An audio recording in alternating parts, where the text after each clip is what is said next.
Tablik Akbar.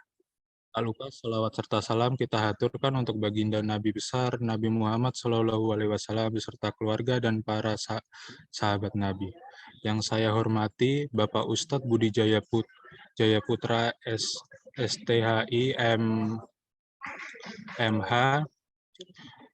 yang saya hormati Gubernur BEM KMFT beserta jajarannya, dan yang saya sayangi teman-teman sekalian hadirin yang saya hormati, saya selaku Ketua Panitia Tablik Akbar mengucapkan terima kasih kepada yang terhormat Bapak Ustadz Budi Jayaputra STHI MH yang telah berkenan hadir memenuhi undangan kami. Beliau merupakan Ketua Pusat Tarjih Muhammad Universitas Ahmad Dahlan. Dan tidak lupa juga kepada teman-teman sekalian yang telah menyempatkan waktunya untuk bergabung pada acara Tablik Akbar ini. Terima kasih juga saya ucapkan kepada semua pihak yang telah membantu dan mensukseskan acara ini. Terakhir, saya mohon maaf apabila ada kekurangan dan kesalahan dalam penyelenggaraan acara ini. Wassalamualaikum warahmatullahi wabarakatuh. Waalaikumsalam warahmatullahi wabarakatuh. Baik, terima kasih atas sambutannya. Sambutan yang selanjutnya akan disampaikan oleh Gubernur BEM KMFT Universitas Muhammadiyah Yogyakarta atau yang mewakili. Kepada Gubernur atau yang mewakili, kami persilakan. Bismillahirrahmanirrahim. Assalamualaikum warahmatullahi wabarakatuh. Sebelumnya mohon maaf, saya mewakili Mas Alfian di malam hari ini. Alhamdulillahirrabbilalamin wa bihi nasta'in wa ala umuri dunya waddin wa ala alihi wa ashabi ajma'in amma ba'd. Yang terhormat kepada Ustadz Budi Jayaputra selaku pemateri pada malam hari ini, yang saya hormati teman-teman panitia dan peserta pada Tablik Akbar kali ini. Puji syukur kehadirat Allah Subhanahu wa Ta'ala yang telah melimpahkan karunia-Nya sehingga kita semua dapat berkumpul pada malam hari ini dengan keadaan sehat walafiat. Salawat serta salam semoga tercurahkan kepada junjungan kita Nabiullah Muhammad SAW yang telah membawa kita dari zaman kegelapan menuju zaman yang terang benderang ini. Pertama-tama saya ucapkan terima kasih kepada Ustadz Budi Jayaputra yang telah bersedia hadir pada acara malam hari ini. Yang kedua, terima kasih kepada teman-teman panitia yang telah mengusahakan acara ini berjalan dengan lancar. Dan tidak lupa terima kasih kepada teman-teman peserta yang telah bersedia hadir pada malam hari ini. Pertama-tama mungkin tidak akan banyak yang saya sampaikan pada kesempatan kali ini. Selayaknya seorang mahasiswa yang tentunya sangat banyak memiliki privilege atau keuntungan, sudah selayaknya kita juga harus bisa memanfaatkan hal tersebut tidak hanya untuk diri kita sendiri, tetapi untuk peradaban Islam. Seperti tema yang diangkat pada malam hari ini oleh teman-teman panitia, yaitu pemuda yang dapat membawa perubahan untuk peradaban Islam. Besar harapannya teman-teman peserta setelah mendengarkan materi dari Ustadz Budi Jayaputra bisa mengambil manfaatnya dan bisa mengimplementasikannya dalam kehidupan nyata, sehingga tema yang kita angkat pada malam hari ini bisa terwujud. Mungkin itu saja yang bisa dapat saya sampaikan. Apabila ada kurang dan lebihnya mohon maaf. Billahi fisabilil haq, fastabiqul khairat. Wassalamualaikum warahmatullahi wabarakatuh. Waalaikumsalam warahmatullahi wabarakatuh. Terima kasih kepada Mbak Zulfa Minanti atas sambutannya. Acara selanjutnya yaitu acara inti yang akan diisi dengan penyampaian materi sekaligus diskusi dan tanya jawab yang akan dipandu secara langsung oleh Saudara Bagas Amaluddin Aji selaku moderator. Kepada Mas Amal, kami persilahkan.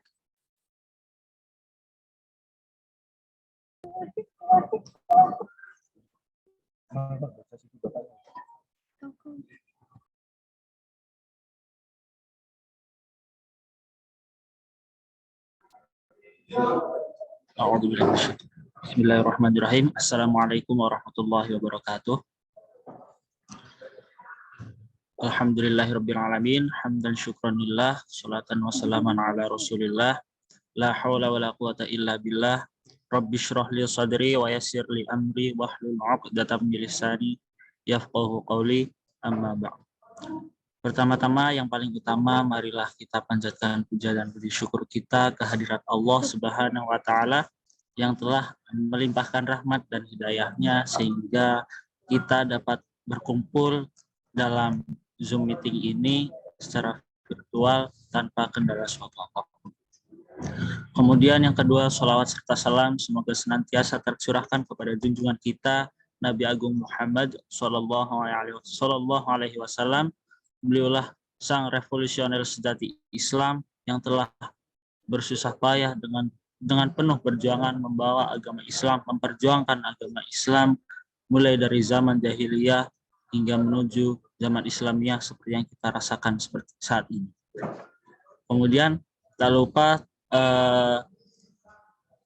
yang kami hormati, yang terhormat Ustadz Budi Jayaputra STHI/MH selaku Ketua Pusat Tarjih Muhammadiyah Universitas Ahmad Dahlan yang menjadi pemateri kita pada acara tablik akbar ini. Baik, langsung saja mulai dari CV beliau, bisa di next slide-nya. Oke, untuk CV beliau yaitu Ustadz Budi Jayaputra STHI/MH, yaitu dosen AIK EP FEB UAD. Untuk aktivitas saat ini yaitu sebagai trainer dan motivator nasional, kemudian penulis 21 buku, dan yang terakhir memiliki 2 sertifikat HKI. Kemudian organisasinya itu bidang kader dan organisasi MTTPP Muhammadiyah, dan bidang publikasi dan organisasi MTPW Muhammadiyah Yogyakarta.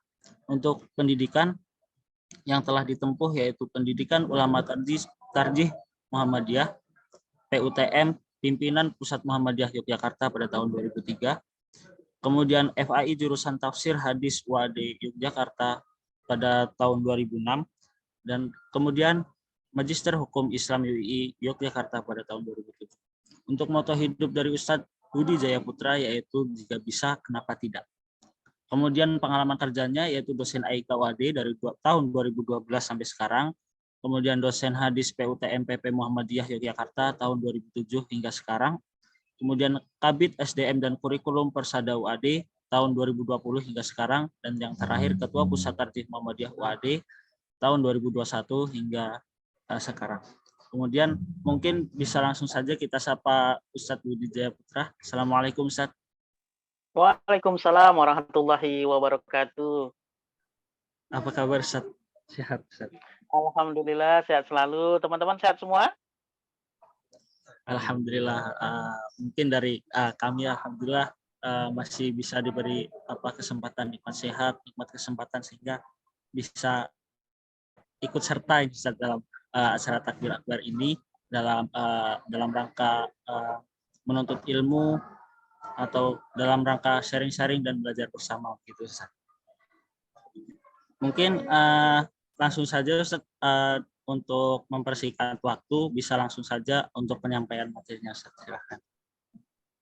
Oke, baik, terima kasih Mas Bagas dan juga Mbak Sigita selaku MC dan moderator.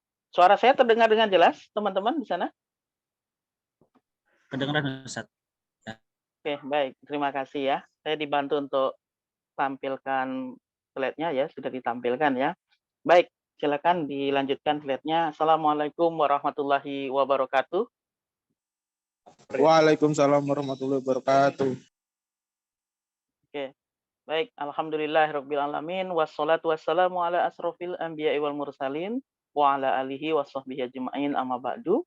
Yang saya hormati panitia dan gubernur BMKM FT UMY dan juga para mahasiswa yang hadir pada kesempatan hari ini yang sungguh luar biasa. Ini malam Jumat ya, teman-teman masih menyisihkan waktu di antara kesibukannya untuk mengadakan sebuah kajian ya, yaitu tablik akbar. Ini sungguh luar biasa sekali teman-teman. Jadi ciri pemuda dan pemudi Islam itu salah satunya senang ngaji, ya, senang ngaji. Ngaji itu artinya mengkaji, ya. Nah, yaitu menuntut ilmu. Ini sungguh luar biasa sekali. Saya yakin yang hadir pada hari ini itu ada 23 mahasiswa, ini adalah orang-orang pilihan, ya. Saya selalu mengatakan orang yang bisa hadir dalam majelis ilmu itu adalah orang-orang pilihan. Tidak semua orang, teman-teman, yang menyempatkan waktu dan ditakdirkan oleh Allah untuk bisa hadir dalam sebuah kajian ilmu. Kenapa? Karena Allah sudah memberikan spesial untuk orang-orang yang bisa hadir di majelis ilmu, terutama ilmu-ilmu agama. Ya, Nabi mengatakan, apabila berkumpul orang dalam sebuah majelis yang itu mengingat Allah, mengkaji ayat-ayat Allah, maka malaikat turun di sana dan mendoakan orang-orang yang ada di sana. Ini sungguh luar biasa. Maka tidak sembarangan orang yang akan mendapatkan doanya para malaikat, ya. Oleh karena itu bersyukurlah teman-teman yang pada kesempatan malam hari ini bisa hadir, ya, karena teman-teman adalah makhluk-makhluk pilihan yang dipilih oleh Allah, ditakdirkan oleh Allah secara khusus. Nah, oleh karena itu sayang sekali kalau kita sia-siakan pada kesempatan malam hari ini. Semoga teman-teman bisa mengikuti dengan penuh perhatian dan juga penuh niat yang ikhlas sehingga mendapatkan apa yang menjadi tujuan diadakan pengajian tablik akbar pada malam hari ini. Saya tadi sudah diperkenalkan, itu tadi riwayat hidup saya, ya. Alhamdulillah sampai sekarang saya di Muhammadiyah aktif, ya, di PP dan di PWM, dan juga saya diamani untuk memimpin pusat tarjih Muhammadiyah yang kantornya ada di UAD. Dan bagi saya UMY itu juga adalah saudara kandung, karena saya sering juga diundang di UMY dan sering hadir. Kemarin waktu Idul Fitri saya khutbah di UMY juga, ya, itu seperti itu. Dan itu menunjukkan bahwa UMY dan UAD itu adalah saudara, ya, saling mengisi satu sama lain. Dosen-dosen UMY juga sering ke UAD juga. Dan itu terbukti di majelis tarjih, teman-teman. Di majelis tarjih itu isinya dosen UMY dan dosen UAD. Ini sungguh luar biasa sekali, ya. Itu. Baik. Oke, kita ke materi kita, ya. Materi kita ini menarik sekali, ya. Pemuda baper, ya, bawa perubahan untuk peradaban Islam, ya. Sekarang saya tanya nih, ada nggak yang di sini yang hadir yang bukan pemuda? Kira-kira ada tidak? Pemuda dan pemudi semua, ya. Saya pernah ditanya, kenapa kok bahasanya hanya pemuda? Ya, tidak disebut pemuda dan pemudi. Karena memang bahasa pemuda itu bentuknya umum, bisa dipakai pemuda maupun pemudi. Jadi yang pemudi nggak usah protes status gender, ya. Kok cuma pemuda sih judulnya, kok nggak ada pemuda-pemudi baper, ya. Itu seperti itu. Karena memang ada kata-kata yang menyatu, ya, untuk dua hal. Seperti pemuda, itu juga berlaku untuk pemudi. Oke, baik. Teman-teman sekalian, siapa sih pemuda itu sebenarnya? Jadi kalau teman-teman itu lihat di kamus, pemuda itu siapa? Ya orang yang masih muda. Sangat singkat sekali kalau di kamus itu, ya. Siapa sih pemuda itu? Ya orang yang masih muda. Nah, itu seperti itu. Kalau kita lihat di undang-undang, ya, pemuda itu orang yang usianya 20 sampai 30 ke atas itu disebut pemuda. Nah, itu seperti itu. Maka teman-teman bisa jadi nanti lihat ada dikatakan pemuda tapi sudah menikah. Ya, ya memang karena pemuda itu dilihat dari usia, ya. Dilihat dari usia. Nah, teman-teman ini itu sudah masuk kepada usia-usia pemuda. Itu seperti itu. Jadi, apakah saya sudah pemuda? Lihat usianya, ya. Kalau usianya udah beranjak masuk 20 itu sudah masuk pemuda. Karena dalam peraturan, ya, orang yang kena hukum itu usianya 18 tahun mulai kena hukum. Baik, kita lihat teman-teman di slide, ya. Slide yang ditayangkan ini bisa dilihat di gambar itu, ya. Di layar teman-teman di sebelah kiri layar. Kita bisa lihat bagaimana pemuda zaman dulu ketika melihat ada orang yang mendapatkan sebuah musibah, semuanya segera datang dan menolong, membantu. Tetapi coba lihat sekarang, teman-teman, apa yang terjadi ketika ada kejadian, semuanya sibuk untuk mendokumentasikan, ya. Itu luar biasa sekali. Sehingga terkadang orangnya sudah hilang nyawanya baru paham harus dibantu, ya. Itu sebuah sindiran, teman-teman, buat kita semua bahwa pemuda dahulu dengan sekarang ini ada perubahan, ya. Perubahan dalam menyikapi keadaan, ya. Dan coba kita lihat di gambar yang di bawahnya itu, ya, bagaimana itu, ya. Mohon maaf gambar tuh. Mulai dari kanak-kanak, ya, itu sudah terbawa arus seperti itu. Kebayang nggak ketika sudah masuk fase pemuda-pemudinya? Waktu SD saja sudah seperti orang dewasa, sudah jatuh cinta, bahkan ada yang cinta ditolak, murid SD, ya, niat bunuh bunuh diri. Nah, itu luar biasa sekali ya. Ini sudah SD sudah baperan seperti itu, ya. Nah, itu seperti itu. Bahkan ada status di WhatsApp itu yang luar biasa sekali ya, bagaimana percakapan anak muda yang itu sebenarnya belum pemuda, masih muda, bukan pemuda ya. Jadi wajar saja kalau kita lihat di layar yang pertama tadi gambarnya adalah pemuda-pemuda sekarang ketika melihat kejadian yang itu merupakan suatu yang berbahaya, bukannya menolong, segera menolong, tapi hanya update di status media sosial. Jadi kurangnya empati dan simpatinya. Ya, kenapa? Karena dilihat masa kecilnya seperti apa. Nah, itu seperti itu. Kita bisa lihat juga gambar di sebelah kanan layar teman-teman semua ya. Ada sampah pemuda, ada yang mohon maaf sampah pemuda. Ini luar biasa sekali, teman-teman.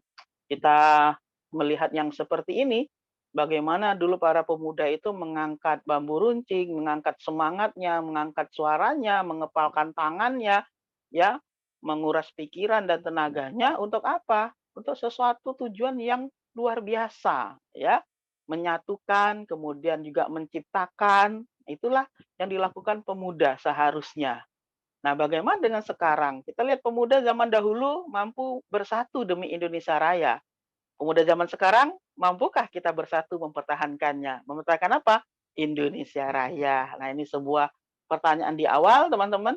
Kalau pemuda zaman dulu mampu mempersatukan demi Indonesia Raya, bagaimana dengan pemuda sekarang, zaman now? Mampukah kita bersatu mempertahankannya? Ya, ini sebagai prolog pembuka. Next. Ya, nah ini data ya, data hasil survei teman-teman. Teman-teman bisa lihat data hasil survei ini ya. Hasil surveinya 93,7% ya.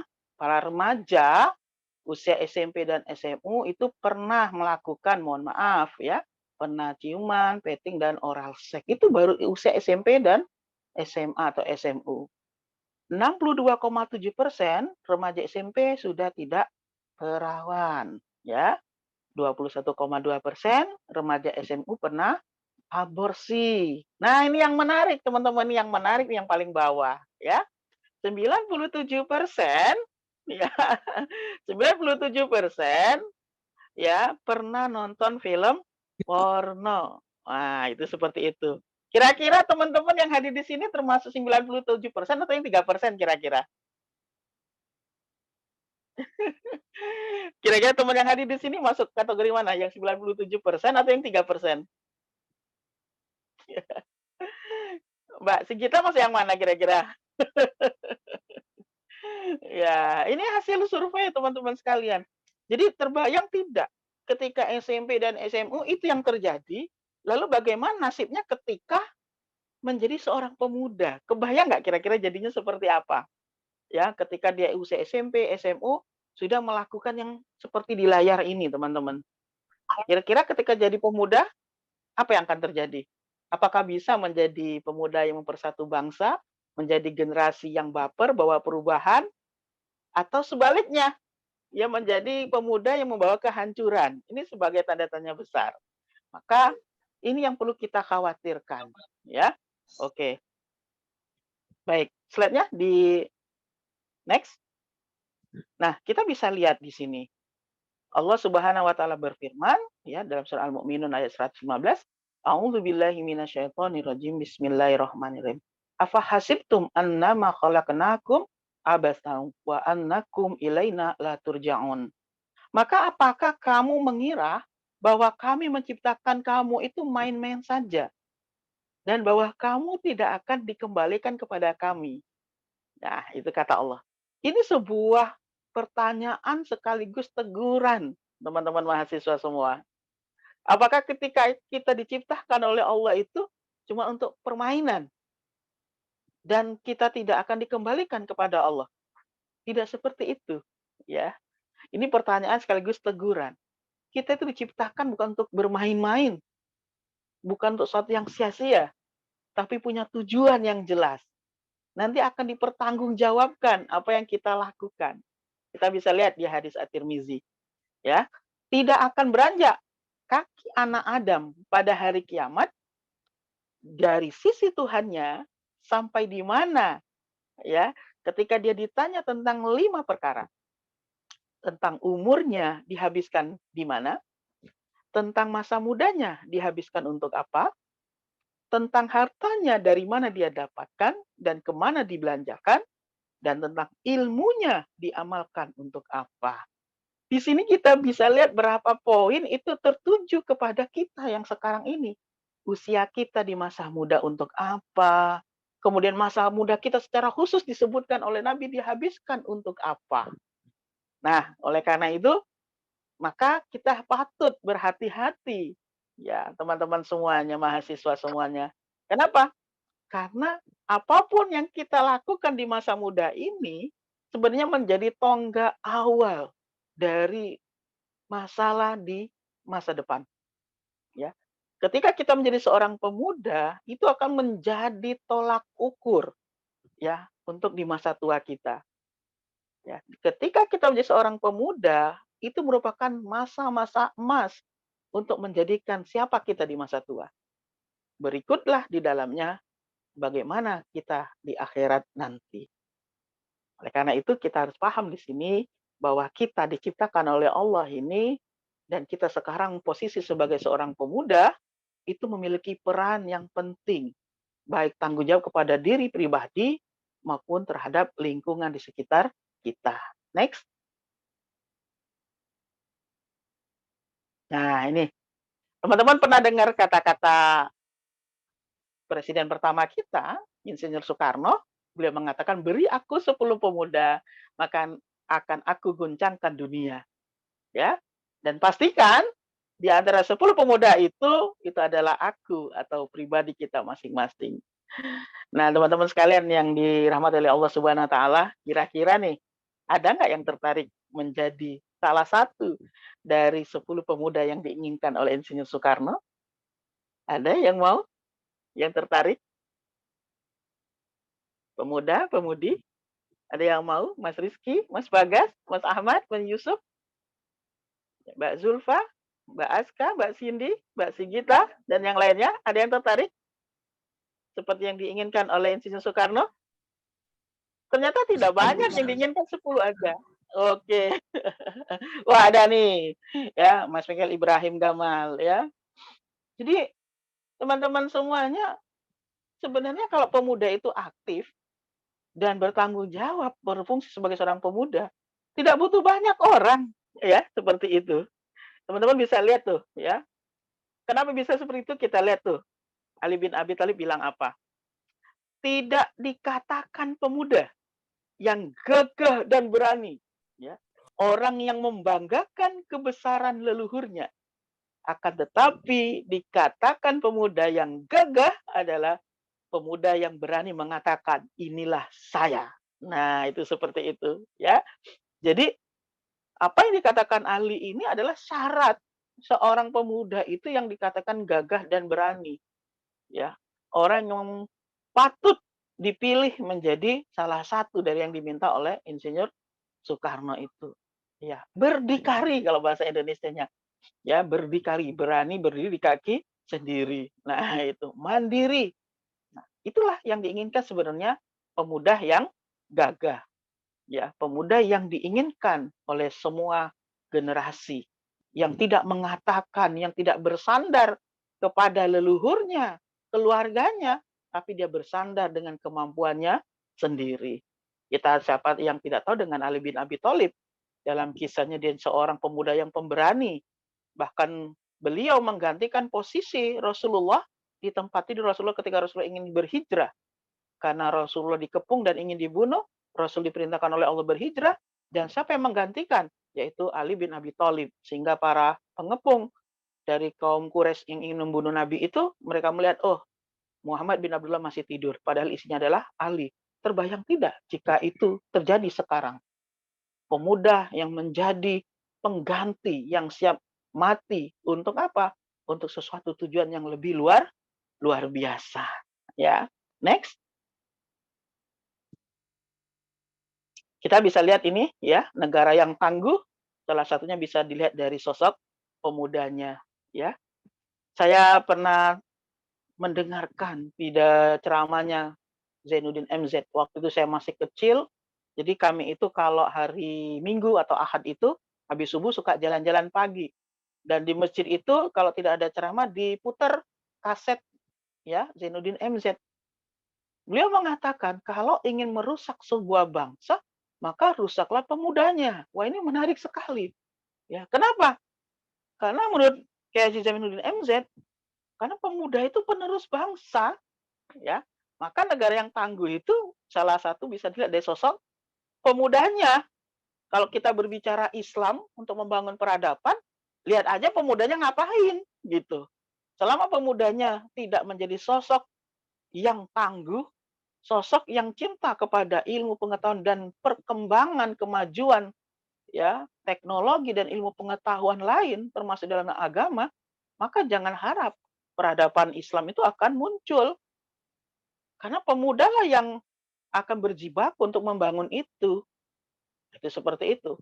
Ya, Soekarno mengatakan, berikan kepadaku 1000 orang tua, aku sanggup mencabut Semeru dari uratnya. Tapi berikan aku 10 muda, maka aku sanggup mengguncang dunia. Nah ini. Mungkin teman-teman pernah mendengar yang namanya Presiden kita B.J. Habibie. Beliau seorang ilmuwan yang ditakuti oleh ilmuwan lain. Ya, kenapa? Beliau berhasil menemukan hal-hal yang tidak pernah terpikirkan orang dan itu dibutuhkan. Ya, bayangkan nama B.J. Habibie itu terkenal di luar negeri.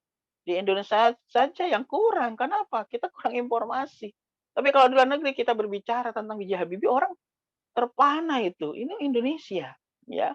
Jadi Indonesia itu satu orang B.J. Habibie saja bisa mengguncang dunia, ya. Itu luar biasa sekali. Bagaimana kalau ada 10 orang? Ya, kalau kita berbicara Islam, ya, kalau ada satu saja yang seperti sosok Rasulullah dan para sahabat, itu sudah mengguncang dunia. Sampai Michael Hart itu menulis, ya 100 tokoh berpengaruh di dunia, nomor 1 adalah Rasulullah. Kenapa? Orang tidak pernah melihatnya, tapi orang berani mencontohnya. Dan percaya apa yang dia contoh itu adalah memang wujud dari Rasulullah. Nah ini sungguh luar biasa sekali. Ya. Maka seorang pemuda itu minimal alim, cerdas, nge-fight. Ya, itu seperti itu. Ya. Jadi ACN, ya kan? Bukan SCBD. Jadi pemuda itu bukan SCBD, tapi pemuda itu ACN, ya kan? Alim, cerdas, nge-fight. Ya, itu seperti itu. Next.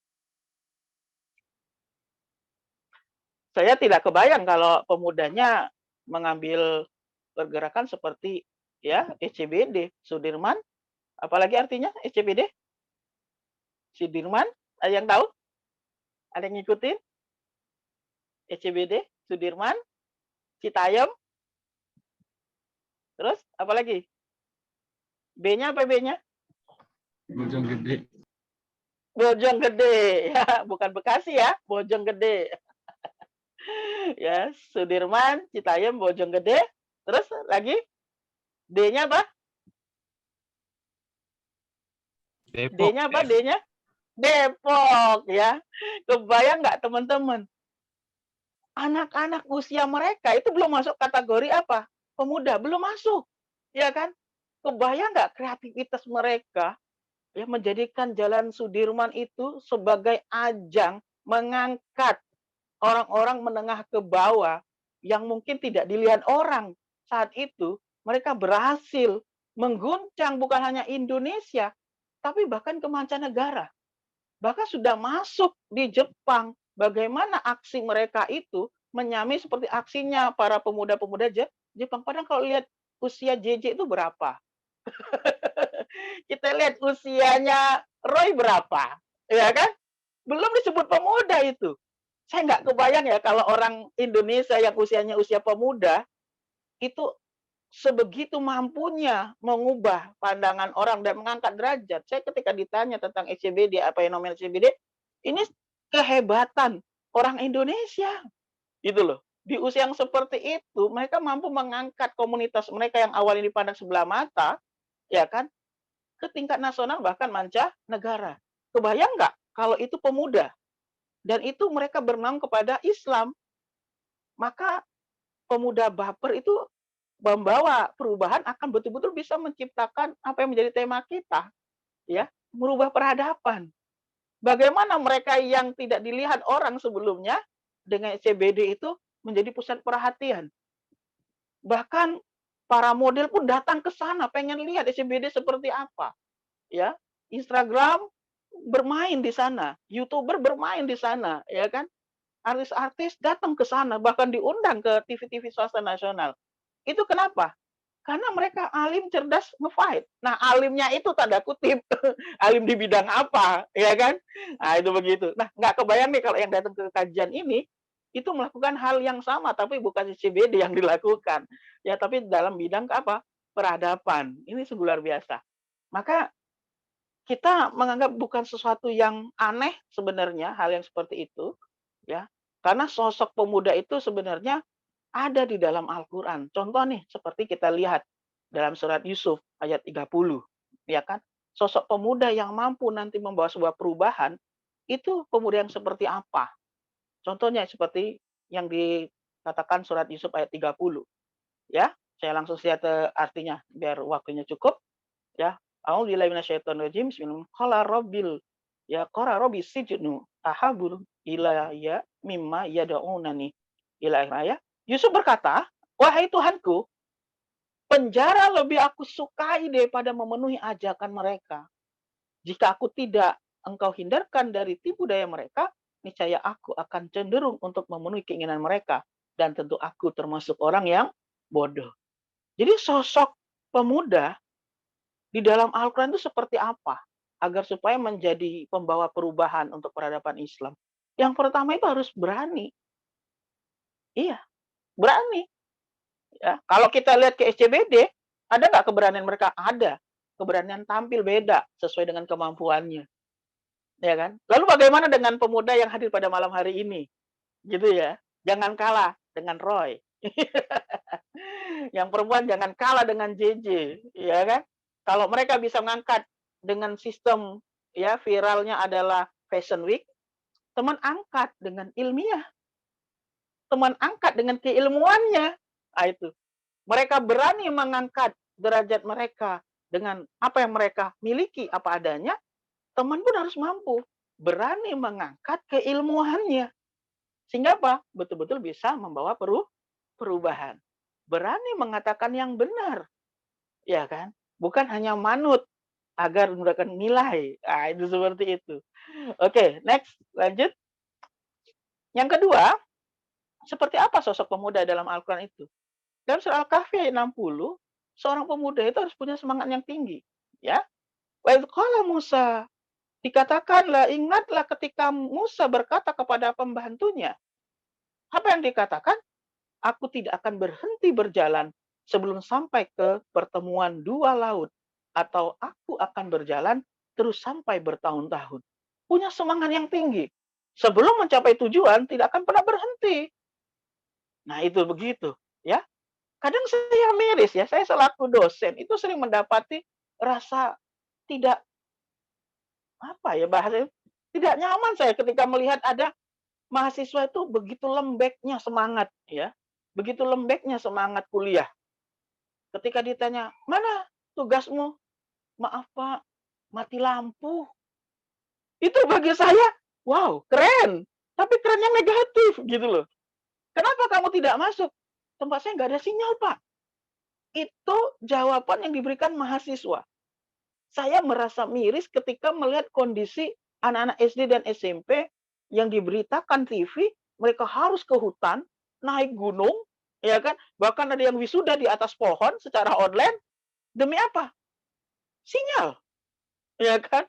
Lalu kenapa kita yang dalam posisi seperti pemuda ini nggak ada sinyal, nggak apa, nggak pindah ke tempat lain yang ada sinyal, pasrah dengan keadaan, tidak punya semangat. Mungkin teman-teman pernah lihat teman yang seperti itu ya. Kenapa nggak kuliah? Nggak ada sinyal, Pak. Dia nggak cari. Ya, sebagaimana semangat dia ketika mau menghubungi bestinya, cari-cari angkat-angkat handphonenya ke atas-atas, jalan sampai naik bukit, ya, ke atap rumah untuk bisa menelpon bestinya. Nah, ini kenapa kuliah tidak mau gitu ya? Semangatnya di mana gitu ya? Nah, itu begitu. Ya. Atau teman-teman misalnya yang sudah diberitahu, ada pengajian nih malam Jumat misalnya kan. Wah, mohon maaf, kuota saya habis, jadi nggak bisa ikut kajian. Padahal sekarang banyak warung 24 jam. Ya, kamu ke sana cuma beli saja satu minuman, ya kan? Keren nggak kira-kira kamu datang ke sebuah kafe atau burjo yang sekarang sudah ada wifi gratis, kamu ke sana pesan minuman satu sambil makan malam, kamu duduk sana dengan manis, kamu aktifkan Zoom meeting, lalu kamu ikut kajian. Saya yakin tuh warung burjo jadi syariah. Kenapa? Yang datang sambil ngaji, ya kan? Nah itu begitu. Itu yang namanya semangat. Itu pemuda seharusnya. Next. Seperti apa yang ketiga pemuda itu? Ya. Nah, yang ketiga itu dalam surah Al-Anbiya ayat 60, ya, bahwa pemuda itu penegak kebenaran, teman-teman, ya. Qalu sami'na fatayadhkuruhum. Jadi dikatakan mereka yang lain berkata, kami mendengar ada seorang pemuda yang mencela berhala-berhala ini. Nama siapa? Ibrahim. Jadi Ibrahim ini menjadi sosok di dalam Al-Quran itu sosok pemberani. Kebayang nggak bapaknya sendiri itu pembuat patung berhala. Tapi dia ketika sudah mengetahui itu bukan Tuhan, ya kan? Lalu apa? Ibrahim berdiskusi dengan masyarakat.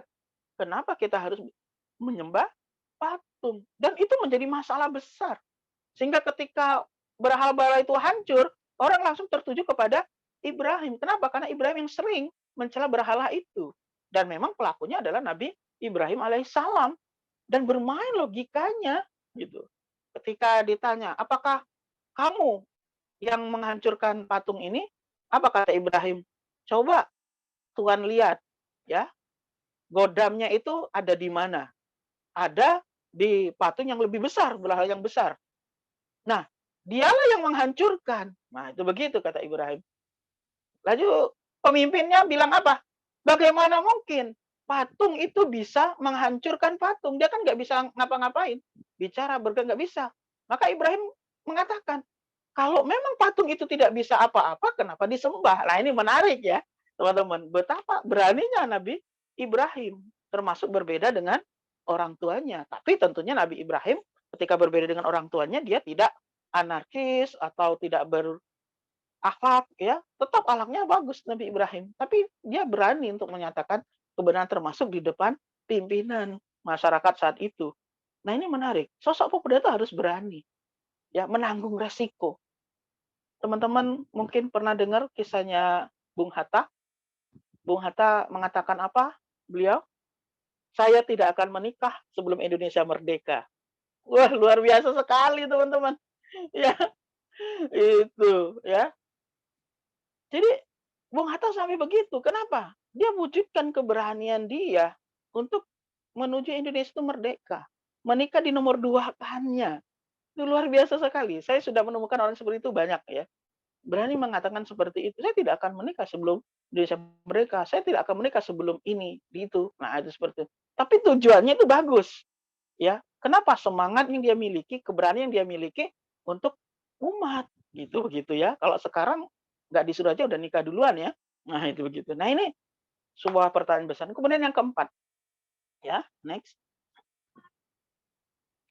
Yang keempat, keimanan yang kokoh, ya, surah Al-Anbiya. Mohon maaf, surah Al-Kahfi. Ya, sebuah keimanan yang kokoh. Dikatakan, nahnu nakussu alaika naba'ahum bil haqqi. Kami ceritakan kepadamu Muhammad kisah mereka dengan sebenarnya. Innahum fidyatun amanu bi rabbihim. Sesungguhnya mereka adalah pemuda-pemuda yang beriman kepada Tuhan mereka. Dan kami tambahkan petunjuk kepada mereka. Jadi pemuda di dalam Al-Quran itu yang keempat adalah orang yang memiliki keimanan yang kokoh. Kalau kita lihat dari ayat yang pertama sampai yang keempat yang saya tampilkan tadi, ini menjadi ciri khas kalau para pemuda ingin bawa perubahan untuk peradaban Islam yang lebih bagus. Ya, itu. Jadi yang pertama apa? Harus memiliki karakter pemberani, punya semangat yang tinggi, menegak kebenaran dan keimanan yang kokoh, ya. pertanyaannya kenapa harus punya keimanan yang kokoh? Nah, itu kan begitu ya. Nah, karena dengan keimanan itu membuat kita menjadi kuat karena sandarannya kita kuat. Oke, next. Nah, ketika kita akan berbicara tentang karakter, ya, bagaimana sih menjadi karakter pemuda Islam yang membawa perubahan, yang itu bukan hanya dia sendiri yang bergerak, tapi mampu menggerakkan orang lain. Nah, itu seperti itu, ya. Harus seperti apa sosoknya itu? Kita bisa lihat kepada yang pertama adalah kisah Ashabul Kahfi. Bagaimana mereka memiliki keimanan yang kokoh, memiliki keberanian, karena iman sudah kokoh itu tentunya berani, teman-teman. Ya, kenapa sih orang Indonesia ini banyak yang takut? Karena imannya itu masih dipertanyakan, ya kan? Imannya masih dipertanyakan. Kenapa banyak yang takut? Karena imannya masih dipertanyakan. Tidak seperti Ashabul Kahfi. Pemuda-pemuda sekarang mikirnya macam-macam. Ya, daripada saya nanti begini-begini, lebih baik begini. Yang itu ketakutannya itu sebenarnya bukan karena keimanan, tapi karena keduniawian. Ya, ini menarik teman-teman ya. Jadi bagaimana pemuda itu seperti Ashabul Kahfi. Kalau memiliki karakter yang ingin menjadi pembawa perubahan dan mengubah peradaban Islam yang lebih baik. Ya. Kenapa? Mereka berani bertentangan dengan raja saat itu, di mana rajanya mengatakan bahwa dirinya adalah Tuhan dan mereka diminta menyembah. Mereka tahu diri, ya kan? Siapa yang tidak mau menyembah raja, maka mereka akan dibunuh, disiksa. Nah, mereka tahu itu. Ketika mereka tahu, ya, dan mereka berbeda keimanannya dengan masyarakat umum, mereka mencari tempat baru. Bukan karena takut sebenarnya, tapi apa? Untuk mempersiapkan diri yang lebih baik. Mereka akhirnya apa? Melakukan perjalanan, ya, sampai ke goa dan tertidur. Nah, karena keimanan mereka itulah Allah menyelamatkan mereka sampai berapa ratus tahun. Ini menarik, teman-teman. Jadi ketika ada keimanan itu akan muncul yang namanya keberanian untuk berbeda dengan orang lain. Karena bertentangan dengan apa yang diyakini. Ketika keimanan itu muncul, ya, maka dia tidak akan takut. Ketika mundur pun bukan untuk menghindar, tapi untuk mempersiapkan langkah di masa depan. Itu yang namanya pemuda. Kemudian untuk menjadi karakter pemuda pembawa perubahan, ya, peradaban Islam menjadi pribadi yang positif. Ya, kita nggak akan mungkin tuh, ya, teman-teman mahasiswa bisa membawa perubahan kalau hanya pribadi kita saja yang bergerak, tidak. Tapi kita mampu menginspirasi orang lain untuk melakukan hal yang sama. Maka yang kedua adalah kita harus menjadi pribadi yang positif. Apa yang dimaksud dengan pribadi positif itu? Ya, pribadi yang selalu menghasilkan sesuatu yang baik. Ya, orang tanpa harus dipaksa, orang bisa lihat ya nilai positif pada diri kita. Ya. Ketika orang berbicara, siapa di antara pemuda ini yang bisa ini? Anu, A, si A, si A, si A. Nah, itu begitu. Itu positif. Tidak menjadi orang yang overthinking. Ya kan? Pribadi yang positif tidak overthinking, dikit-dikit menyalahkan, dikit-dikit menyalahkan, itu overthinking. Jadi kalau teman-teman punya pribadi yang merasa paling benar, itu overthinking sekali. Ya, menganggap diri yang paling benar itu overthinking, tidak begitu. Ya, pribadi yang positif itu selalu menghasilkan sesuatu, ya, yang itu sangat bermanfaat. Karena khairun nas anfa'uhum linnas. Ya. Pribadi yang positif mampu menggerakkan. Ibarat magnet, ya, akan tarik menarik dengan magnet yang negatif. Jadi yang negatif akan mendekat ke positif. Jadi mampu menarik perhatian orang dengan apa yang terjadi pada dirinya. Ya. Selalu melakukan hal-hal yang positif pula.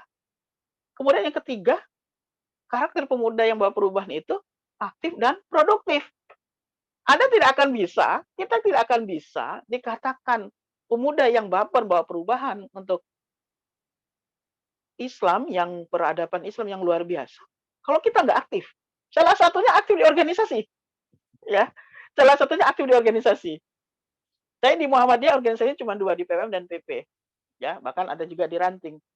Di organisasi lain, saya ikut juga. Mulai di organisasi terkait dengan karir saya, organisasi amal sosial, organisasi kemasyarakatan. Kenapa?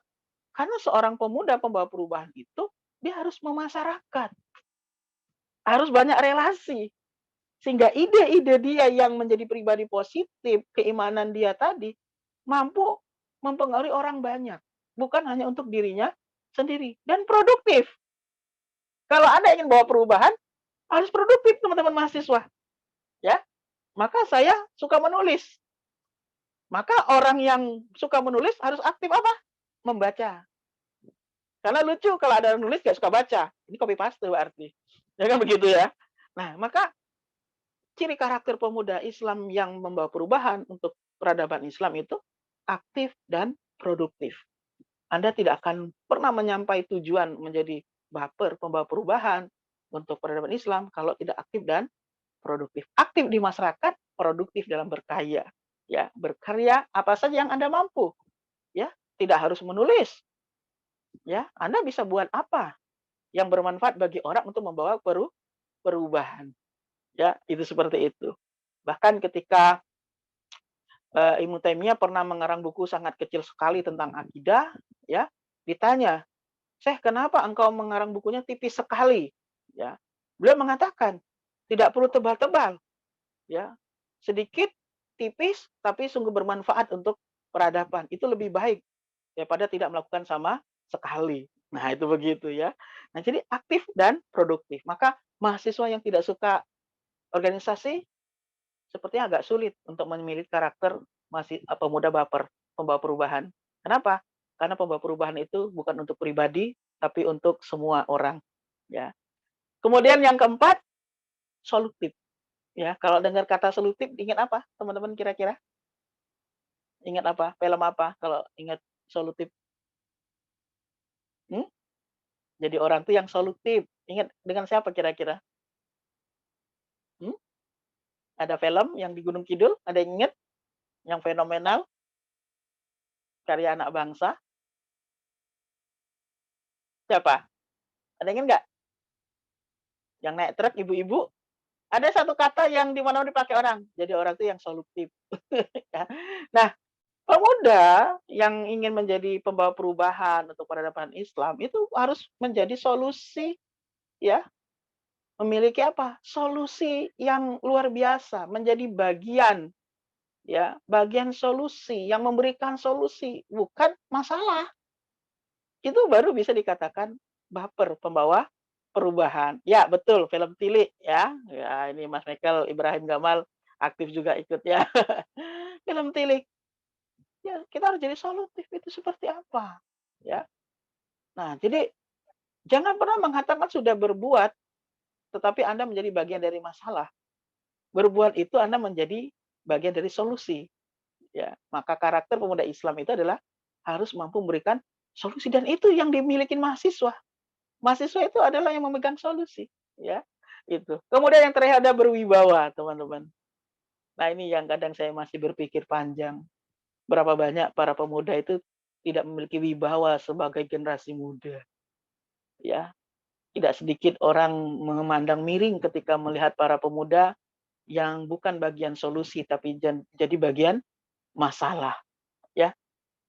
Kalian tidak akan bisa, saya tidak akan bisa, kita semua tidak akan bisa memiliki baper sebagai generasi pemuda Islam yang bawa perubahan untuk peradaban Islam kalau tidak memiliki wibawa. Karena wibawa itu penting. Orang itu nggak takut dengan kita, tapi segan. Segan karena apa? Karena keimanan kita, karena kepribadian kita, karena keaktifan dan produk kita, dan karena kita mampu memberikan solusi. Maka berakhir dengan berwibawa. Orang berwibawa itu bukan ditakuti, tapi disegani. Bisa jadi dia tidak kaya raya, dia bukan dari derajat yang tinggi, dia bukan orang yang memiliki jabatan, dia bukan dari keturunan ningrat, tapi dia memiliki keimanan yang bagus, pribadi yang positif, aktif di masyarakat, produktif, dan memberikan solusi di masyarakat, maka dialah orang yang bawa perubahan dengan wibawanya. Ketika dia mengatakan sesuatu, orang akan mengikuti. Ketika dia berbuat sesuatu, orang akan mengikuti. Ucapan didengar, ya, perintah dilaksanakan, tindakan dicontoh. Ini adalah hasil akhir dari apa? keimanan, pribadi, aktivitas, karya, dan solusi. Itulah puncak dari karakter pemuda Islam itu adalah berwibawa, menjadikan pribadi yang berwibawa. Next. Teman-teman, hasil dari bintang tadi, karakter tadi kita bisa melihat di zaman Rasulullah sudah banyak sekali, ini daftar saya tulis, bagaimana pemuda yang usianya masih muda memberikan sesuatu yang luar biasa dalam Islam. Ingat ya, usia mereka mulai dari yang 8 tahun sampai 30 tahun. Yang 8 tahun kita kenal ada Ali bin Abi Thalib yang pernah berkelahi dengan musuh. Ya, kemudian ada Zubair bin Awam 8 tahun usianya sudah masuk Islam, sudah ikut berjuang dalam Islam. Ada Tolha 11 tahun, ada Arqam bin Arqam 12 tahun di usia itu dia membantu dakwah Nabi dan rumahnya dijadikan tempat penyebaran Islam di Mekah. Dia yang menjadi petunjuk orang yang ingin ngaji bertemu di rumahnya, mencari jalan agar orang tidak ditangkap oleh kafir Quraisy ketika mereka berkumpul di rumah Arqam bin Arqam. Ya, kemudian ada Abdullah bin Mas'ud, usianya 14 tahun sudah aktif dalam Islam dan perkembangan Islam. Sa'ad bin Abi Waqqas, ya. Nah, ada Zaid bin Arisa, 20 tahun. Utsman bin Affan, 20 tahun sudah jadi orang kaya, teman-teman. Seorang pengusaha, ya kan? Umar bin Khattab itu 26 tahun waktu itu, ya, sudah bergabung dengan Islam. Dan ada Bilal bin Rabah, usianya 30 tahun. Ini usia-usia pemuda semua. Jadi Nabi itu bisa menyebarkan Islam, membangun peradaban Islam pada masanya, bukan Nabi sendiri.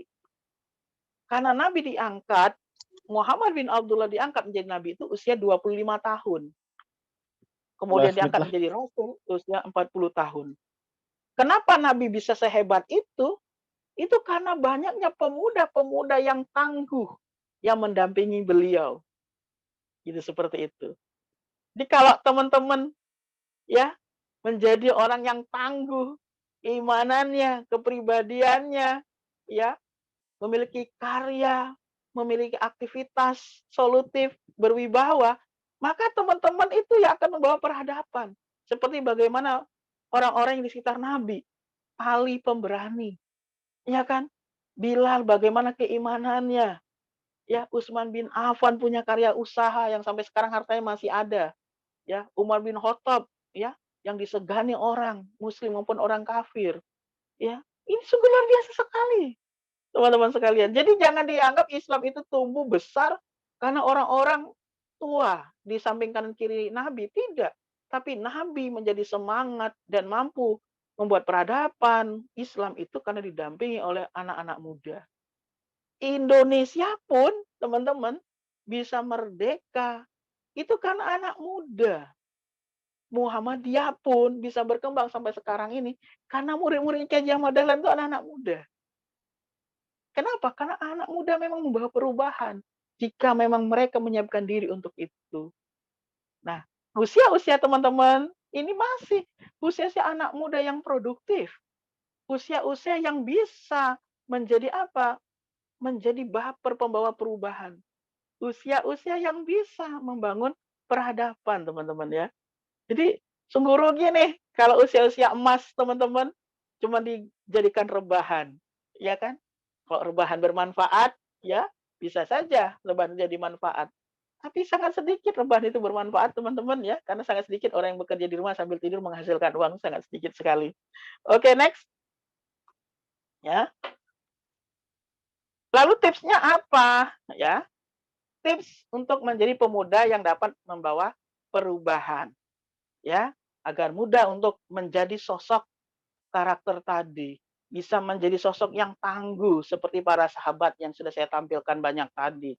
Ya, ada 3 jalur yang harus kita buat teman-teman dan lalui. Yang pertama, kita secara pribadi harus tahu nih bakat dan minat kita, ya. Minat kita apa? Apa yang kita inginkan? Lalu bakat kita apa? Bakat itu sesuatu yang tidak perlu dipelajari terlalu dalam, tapi punya bibitnya, ya kan? Nah, itu harus diketahui. Kemudian salurkan sesuai dengan bidangnya. Dan yang ketiga, berani try and error. Tidak masalah ketika gagal, tapi terus belajar. ya. Kalau teman-teman misalnya oh saya bakatnya ini misalnya main musik, ya, suara saya bagus nyanyi, bisa ngaji, ya kan. Tapi minat saya apa? Ya, saya minatnya di teknik misalnya, saya minat di farmasi, saya kedokteran, semua boleh silakan, ya kan. Saya minatnya di penelitian, silakan semuanya, ya. Lalu apa? Salurkan gitu. Sesuai dengan bidangnya sehingga menjadi apa? Orang yang ahli. Kemudian berani try and error. Dan itu yang saya lakukan, teman-teman. Saya cari, saya itu punya bakat apa? Oh, saya itu punya bakat apa? Mudah mengatakan sesuatu, mengarang sesuatu. Nah, itu begitu. Berani ngomong di depan umum. Lalu apa? Lalu saya salurkan. Saya salurkan dengan apa? Membaca, saya salurkan dengan menulis. Itu seperti itu. Tampil di depan umum, ya berawal dari musola, masjid kecil, ya kan? Terus sampai ke tingkat nasional. Itu seperti itu, ya. Walaupun tidak harus masuk TV ya, teman-teman ya.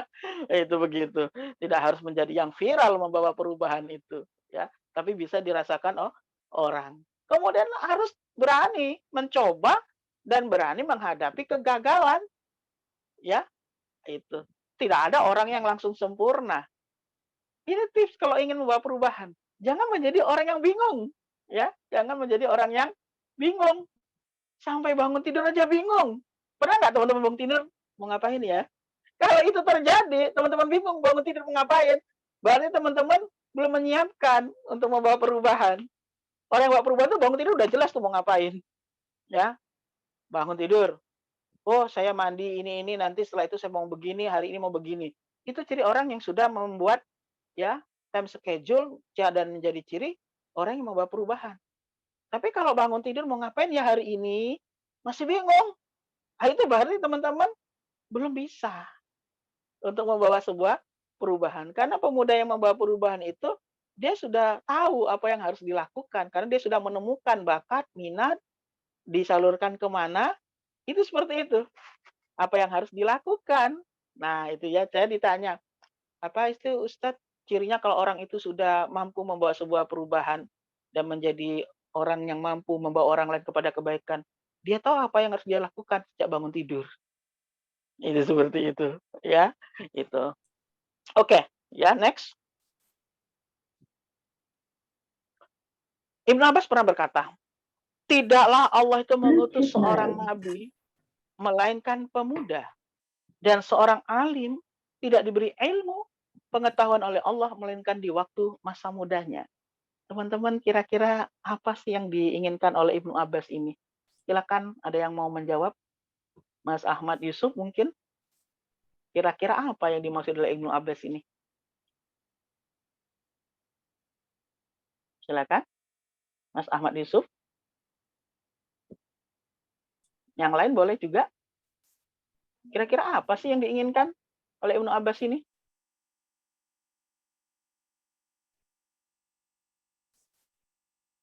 Ada? Jadi Allah itu tidak mengutus orang nabi melainkan pemuda. Nabi itu usianya muda-muda ya, teman-teman ya. Jadi masih muda itu sudah menjadi seorang nabi, yaitu pemuda. Usia Nabi Muhammad usia 25 ya. Itu seperti itu. Jadi waktu muda itu memang masa produktivitas dan kemampuan untuk bawa perubahan. Karena kalau sudah di luar masa muda, ya menjadi seorang pemuda, tubuh sudah mudah cepat lelah. Ya kan? Pikiran bukan lagi untuk dunia, sudah mikirin akhirat saja. Nah, oleh karena itu bagaimana mungkin dia akan membawa sebuah perubahan ketika pikiran pun sudah tidak lagi memikirkan apa yang akan terjadi di dunia. Kebayang nggak teman-teman, kalau kita lihat orang tua sekarang itu banyak yang pasrah ya. Ya, yang penting bisa hidup. Dia tidak mikir bagaimana ya yang harus dilakukan di dunia ini untuk sebuah perubahan. Nah, ini ya menarik. Ya. Kemudian Imam Syafi'i, demi Allah hidupnya pemuda itu dengan ilmu dan takwa. Jika keduanya tidak ada, maka keberadaannya tidak dianggap ada. Imam Syafi'i kenceng banget ya, keras banget ini. Imam Syafi'i mengatakan apa? Pemuda yang tidak punya ilmu dan takwa, dia keberadaan tidak dianggap. Jadi kalau teman-teman nggak punya ilmu dan nggak bertakwa, itu nggak diakui oleh Imam Syafi'i keberadaannya. Iya, kenapa? Karena pemuda itu tonggak, ya, tonggak perubahan. Nah, sebagai tonggak perubahan harus punya ketakwaan yang tinggi sebagai sandaran dan ilmu sebagai jalan pembawa perubahan. Dan terakhir ya, di kata-kata ini saya sampaikan, jangan sibuk menilai orang lain, tapi sibuklah menjadi orang yang bernilai. Teman-teman, ini perlu diingat, saya sering menyampaikan ini. Jangan sibuk menilai orang lain, tapi sibuklah menjadi orang yang bernilai. Berapa banyak pemuda itu waktunya habis karena sibuk menilai, ya. Berapa banyak pemuda itu habis usianya, sudah tidak jadi pemuda lagi tapi orang tua, tapi tidak menghasilkan karya apapun, ya, tidak bisa apa-apa. Manfaat keberadaannya tidak dirasakan orang. Kenapa? Karena dia sibuk menilai orang lain, tidak menyiapkan dirinya menjadi orang yang bernilai. Maka untuk menjadi pembawa perubahan untuk peradaban Islam, maka kita harus menjadi orang yang bernilai. Teman-teman belajarlah mengalah, next ya, slide-nya. Belajarlah mengalah sampai tak seorang pun yang bisa mengalahkanmu, dan belajarlah merendah sampai tak seorang pun yang bisa merendahkanmu. Jadi ini memberikan pelajaran kepada kita di masa muda itu bukan untuk gas ngegas, ya gas di balan ngegas, tapi mengalah itu untuk menang, bukan berarti kita bodoh, tapi memang kita punya tujuan untuk masa depan, ya. Merendah bukan berarti kita menghancurkan jati diri kita dan wibawa kita, tapi merendah untuk menunjukkan kepada orang bahwa kita adalah memiliki ketawaduan yang luar biasa. Tidak perlu apa yang dikatakan orang, penilaian orang kepada kita, tapi buktikanlah dengan karya sehingga mampu merubah pikiran mereka untuk masa depan yang lebih cemerlang. Next. Teman-teman bisa perhatikan gambar di layar teman-teman semuanya. Kita bisa lihat bagaimana kita mulai dari dalam kandungan, ya lahir, kemudian jadi seorang anak, remaja, dewasa, menjadi orang tua, dan akhirnya kita kembali ke asal kita, ya menuju hariban. Maka teman-teman usia menjadi pemuda itu tidak lama, maka manfaatkanlah sebaik-baiknya, menjadilah pribadi yang baper, bawa perubahan, dengan menjadikan karakter Ashabul Kahfi dengan penuh keimanan dan ketakwaan, kemudian menjadi orang yang aktif di masyarakat, ya bukan hanya ada di kamar atau rebahan, produktif, solutif, berpikir positif, dan menjadi orang yang berwibawa. Saya kira begitu saja teman-teman semuanya sebagai materi pada malam hari ini. Ya, kehidupan yang hanya sementara ini bukan berapa lama kita hidup, tapi berapa banyak yang kita berikan kemanfaatan untuk umat dan masyarakat. Terima kasih, kita lanjutkan dengan diskusi. Assalamualaikum warahmatullahi wabarakatuh. Waalaikumsalam warahmatullahi wabarakatuh. Terima kasih kepada Ustadz Budi Jaya Putra atas penyampaian materinya yang sangat berharga bagi kita semua, dan semoga kita diberikan kemampuan oleh Allah Subhanahu wa Ta'ala untuk meneladani Rasulullah beserta sahabat-sahabatnya yang mencerminkan seorang pemuda. Oke, kemudian menuju ke sesi selanjutnya, langsung saja menuju ke sesi pertanyaan nih, Ustaz. Mungkin ada teman-teman yang ingin ditanyakan tentang materi tadi yang sudah disampaikan.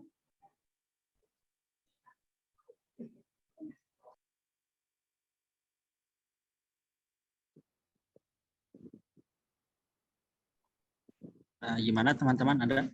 Oh iya, sebelum untuk sambil menunggu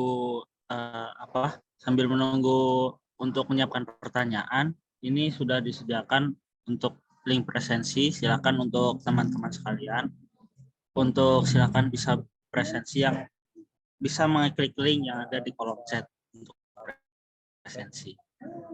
Baik, mungkin ada teman-teman yang ingin menanyakan tentang materi tersebut. Mungkin bisa menggunakan fitur raise hand.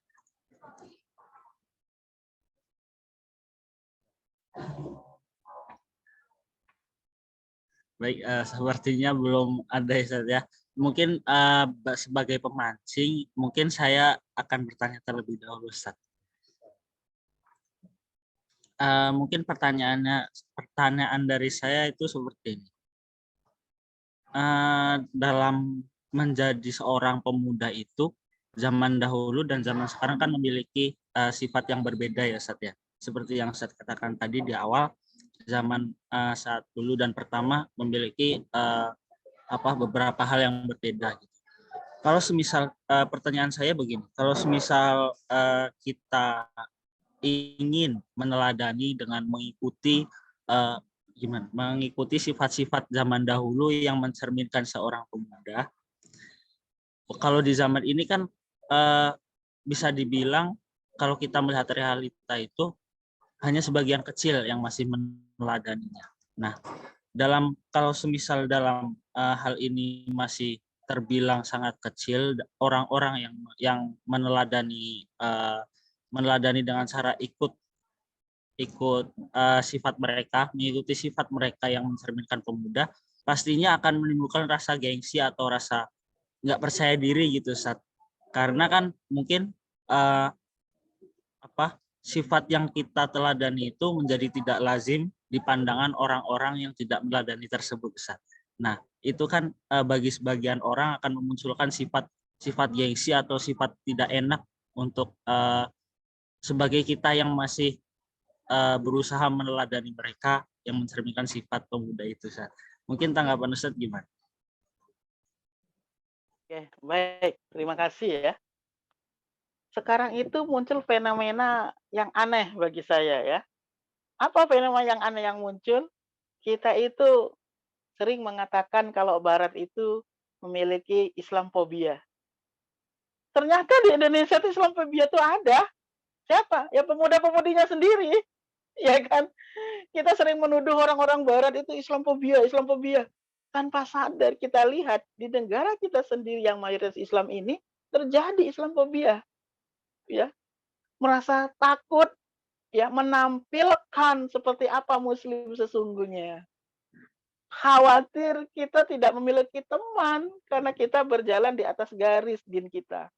Apa itu tidak termasuk Islamfobia? Iya kan? Itu Islamfobia, itu sesungguhnya Islamfobia yang ada di kita sebenarnya. Maka ketika orang bilang tidak ada Islamfobia di Indonesia, ada. Ya di sekitar kita. Berapa banyak orang yang khawatir ketika mengikuti nabinya karena takut tidak memiliki teman, ya kan? Karena takut nanti tidak dianggap orang. Dia lupa, ya, dia lupa. Bahkan dia tidak lupa, dia tidak tahu, gitu seperti itu ya. Bagaimana mungkin lupa? Dia tidak tahu, kan begitu. Maka teman-teman untuk menghilangkan rasa yang seperti itu, yang pertama kita lihat aja ayat pertama kali turun itu Iqra, ya kan?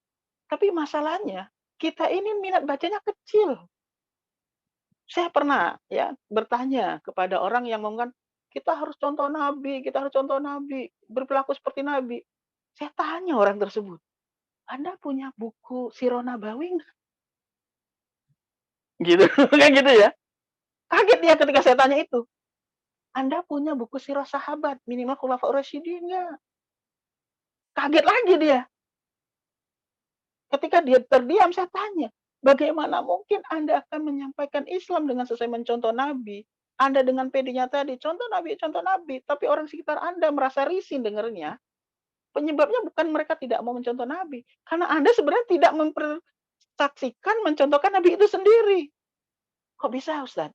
Bisa, karena Anda nggak punya informasi yang utuh tentang Nabi.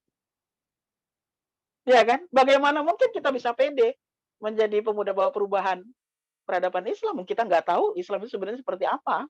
Kita ngajinya cuman ya seminggu sekali, ngajinya juga potongan-potongan dari YouTube, ya kan? Ringkasan-ringkasan, yang kalau ngaji juga kita sambil tidur, ya gitu. Gimana mau bawa keyakinan dan kepedean kita, ya kan? Itu seperti itu, ya. Jadi kalau kita ingin berbicara mencontoh Nabi, ya kita harus punya informasi membaca tentang biografi Nabi, ya. Itu saya mohon maaf ya teman-teman, saya sering kalau ngisi kajian ketika orang berbicara tentang Nabi itu, saya kadang langsung mencontohkan. Kalau kamu ingin berbicara tentang ya tentang apa misalnya nabi, kita harus punya referensi dong, ya toh? Kita harus punya referensi terkait dengan nabi itu sendiri seperti apa gitu loh. Contohnya kita akan berbicara tentang Rasulullah. Ada nggak buku tentang Rasulullah gitu ya? Nah ini kebetulan buku tentang nabi ada di bawah. Ya, tentang sahabat. Kita punya nggak berbicara tentang Umar, Abu Bakar, Utsman, Ali? Kita punya nggak gitu loh. Nah itu seperti itu. Jadi sebuah kegalauan saya ketika ada orang contoh nabi, tapi kita nggak punya. Kita punya nggak nih tentang 60 sahabat gitu loh ya. Tentang 60 sahabat, nabi minimal. Kita berbicara tentang Al-Quran kitab kita punya nggak Al-Quran terjemah? Kita punya nggak tentang asbabun nuzul? Kita punya nggak tentang hadis qudsi? Dan lain sebagainya. Ya. Nah itu seperti itu. Nah, jadi saya sering menyampaikan seperti ini kepada teman-teman mahasiswa itu. Kita kekurangan informasi tentang itu. Jadi ketika kita berbicara sosok Islam, panutan kita Nabi Muhammad, kita sendiri sebenarnya sudah tidak mencontohkan Nabi Muhammad sendiri gitu loh. Cirinya apa? Kita menyalahkan orang yang berbeda dengan kita. Siapa di antara kita yang mau disalahkan? Saya yakin nggak ada. Apakah Nabi kalau berdakwah menyalahkan orang? Enggak. Berapa mudahnya kita ketika lihat ada muslimah yang jilbabnya mungkin belum baik, ya, tubuhnya masih ada yang kelihatan, lalu kita benci dan menganggap mereka ahlul nar. Apakah Nabi begitu? Enggak. Lalu siapa yang Anda contoh? Nah, kan begitu ya. Jadi Mas Bagas dan teman-temannya karena referensi kita, bacaan kita tuh kurang luas. Sehingga kita menganggap diri kita sudah mereferensikan Nabi, ternyata bukan Nabi yang kita referensikan itu. Apa? Kesombongan, pengakuan seperti yang dilakukan Nabi. Padahal Nabi gak gitu. Ya kan? Itu yang terjadi sekarang, Mas Bagas dan teman-teman. Orang itu ikuti sunnah, ikuti Al-Quran. Dia dari mana sumbernya tentang Al-Quran dan sunnah itu? Gak ada. Sehingga karena kekurang lengkapan informasi itu, dia mengatakan referensinya adalah Al-Quran dan As-Sunnah, tapi dia jauh dari Al-Quran dan As-Sunnah itu sendiri. Karena kurangnya membaca. Maka teman-teman bisa lihat kalau ada orang-orang yang mudah sekali menyalahkan karena kurangnya referensi dan wawasan. Pernah nggak kita lihat misalnya contohnya, mohon maaf ya, sering saya ketemuin itu orang masih membahas barang siapa yang suka tertawa, maka dia akan menangis di akhirat. Lalu dia mengatakan, jangan banyak tertawa. Apa emang kita nggak boleh tertawa? Kebayang nggak kalau umat Islam itu nggak boleh ketawa? Padahal hadis Nabi itu banyak sekali menceritakan tentang Nabi tertawa, tersenyum, sampai gigi gerahmnya kelihatan. Kalau orang tertawa sampai gigi gerahmnya kelihatan, berarti apa? Tertawanya itu luar biasa kan? Nah, kenapa bisa terjadi seperti itu? Karena kurangnya bacaan kita. Jadi bagi teman-teman ya yang ingin membawa perubahan dalam peradaban Islam, ya harus apa? Aktif dan produktif. Minimal aktif dalam membaca dulu deh. Lalu produktif untuk membawa perubahan. Ya, seperti saya menulis. Saya mulai dari yang sederhana saja. Ya, buku-buku sederhana. Terima kasih Tuhan, ya kan? Kan judulnya umum sekali, terima kasih Tuhan, ya kan? Kemudian saya 1000 sejuta cara untuk bisa. Itu aja yang saya buat itu. Ya, nggak perlu langsung tafsir. Wah, ngeri sekali itu. Ya, yang baca itu harus ngeri itu. Tapi kalau kita bawa melalui yang sederhana, Islam seperti apa, itu menarik, ya. Jadi kita ini terkadang mereferensikan pemuda Islam membawa perubahan, bukan perubahan yang baik kita bawa, tapi kita memisahkan orang yang dulunya bersatu, ya kan? Menghancurkan kepercayaan orang, itu yang terjadi. Ya, kenapa? Kekurangan membaca kita. Maka salah satunya adalah membaca. Yang kedua, circle kita itu mana? Gitu loh. Jangan bilang kita mau bawa perubahan, circle-nya nggak jelas. Ya kan kalau bahasa anak sekarang circle ya. Padahal komunitas. Kan itu seperti itu. Kamu bawa perubahan, tapi komunitasmu bukan komunitas yang bawa perubahan. Jadi wajar dong kalau kamu merasa masih malu, masih takut menyampaikan dakwah kebenaran, ngajak orang berubah. Wajar, kenapa? Kamu nggak punya circle yang mendukung. Ya kan? Tapi jangan dipahami jadi eksklusif atau inklusif. ya, sehingga tidak mau bergabung dengan yang lain, hanya bergabung dengan circle-nya saja. Itu juga salah. Saya punya prinsip berteman dari kaki 5 sampai bintang 5. Kita harus memposisikan ya di mana kita dan tidak membuat sekat-sekat. Sehingga orang mau ketemu kita jadi khawatir, takut enggak begitu. Ya. Sehingga saya kalau berada di mana, ya kita menyesuaikan tapi tidak keluar dari relnya. Nah, kenapa kita bisa kuat di posisi-posisi yang berbeda-beda? Karena kita punya circle komunitas yang akan menguatkan ketika kita rapuh, ya kan? Ngangkat kita ketika terjatuh, kan begitu, ya. Nah itu. Dan yang ketiga itu supaya kita nggak takut, khawatir, merasa tidak mampu, ya kita harus punya sandaran, Allahu Shomad, sandaran kita siapa? Nah itu seperti itu, kalau sandaran kita masih ingin dianggap manusia, ya mau dipuji manusia, kita akan tetap rapuh dan jatuh. Tapi kalau sandaran kita adalah Allah, maka kita tidak akan jatuh meskipun kita sendiri dalam keramaian. Tapi tentunya bukan karena kesalahan kita, tapi karena kesalahan orang yang tidak tahu tentang kita. Nah, itu tentunya berbeda. Gitu, Mas Bagas ya dan teman-teman. Silakan kalau masih ada pertanyaan. Baik, terima kasih kepada Jaya Putra yang atas jawabannya yang sangat memotivasi kami. Kemudian langsung saja bagi teman-teman yang mungkin ada pertanyaan, silakan untuk menggunakan fitur raise hand.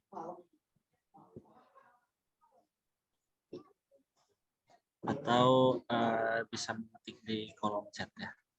Nanti agar bisa nanti dibacakan dan kemudian bisa dijawab oleh Ustaz Budi Jatra.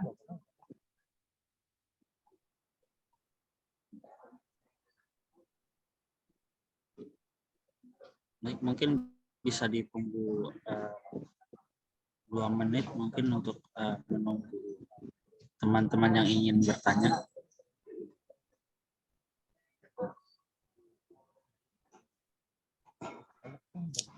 Assalamualaikum warahmatullahi wabarakatuh. Boleh saya bertanya?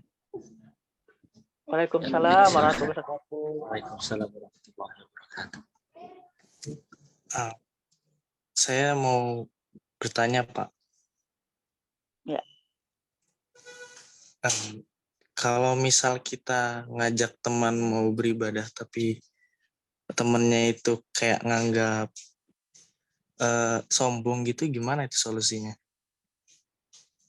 Oke.